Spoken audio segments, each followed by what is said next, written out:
आज जीएस के टॉपिक में हम बात करेंगे सरला भट्ट के बारे में। सरला भट्ट के बारे में हम इसलिए बात कर रहे हैं क्योंकि 2023 में एसआईए ने कश्मीरी पंडित नीलकंठ गंजू और सरला की हत्या का केस दोबारा खोला है और उसमें कुछ कार्रवाई की गई है जो वाकई में आपको जाननी चाहिए, जिस वाकई में आपको बताएगी कि कैसे इन लोगों के साथ इतना अन्याय हुआ, कैसे जो कश्मीर घाटी थी वहां पर इनका नरसंहार किया गया। बात 1990 के आतंक के दौर में कश्मीरी पंडितों और हिंदुओं को घाटी से भगाया जा रहा था। मस्जिदों से धमकी आ रही थी कि वह या तो अपना धर्म बदल लें या जम्मू कश्मीर को छोड़ के चले जाएं, नहीं तो उनको मार दिया जाएगा। लेकिन अनंतनाग जिले के छोटे से इलाके काजीबाग की रहने वाली 27 साल की सरला नहीं डरी। उन्होंने आतंकियों को फरमान ठुकरा दिया।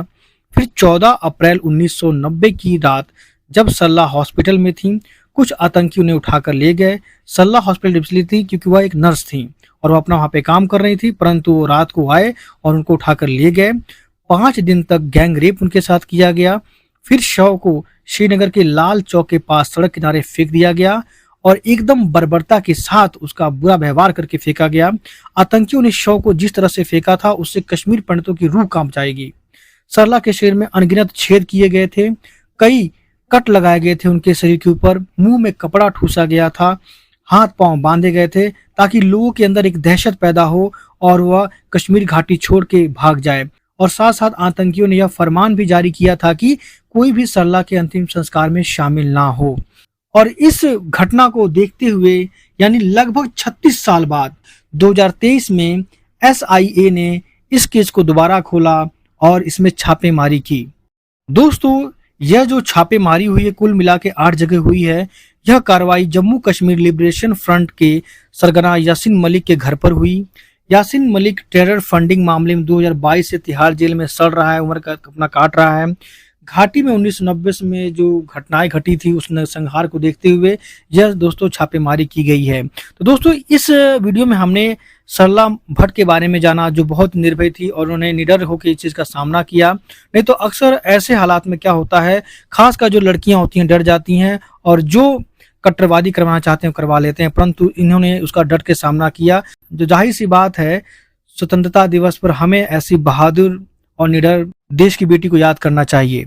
और बहुत ही ये अच्छा कदम है सरकार का कि ये केस दोबारा खोला गया है और जो गुनहगार हैं वह पकड़े जाएं। परंतु इस केस को खोलते हुए जरा सोचिए, 36 साल लग गए हैं और 36 साल में पता नहीं क्या होगा क्या नहीं होगा, ये तो कोई नहीं जान सकता। परंतु फिर भी 36 साल बाद न्याय दिलाने की कोशिश की जा रही है और भारतीय जो न्याय व्यवस्था है कुछ उसका ऐसा ही हाल है कि न्याय तो मिलता है पर तब मिलता है जब सब कुछ खत्म हो जाता है। अब देखना यह होगा कि सरला भट्ट के केस में क्या होता है।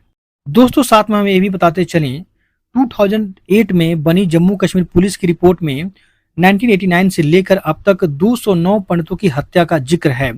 140 केस दर्ज हैं, इनमें से 24 चार्जशीट दाखिल हुई हैं। इनमें से 31 स्थानीय आतंकियों को आरोपी बनाया गया है। बाकी मामलों में अभी भी पहचान बाकी है और कार्रवाई की जा रही है। भविष्य में देखेंगे कि और कितने राज खुलेंगे।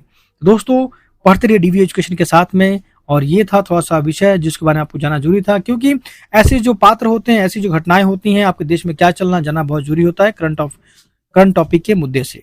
दोस्तों, पढ़ते रहिए डीवी एजुकेशन के साथ में। आपका समय शुभ हो। जय हिंद।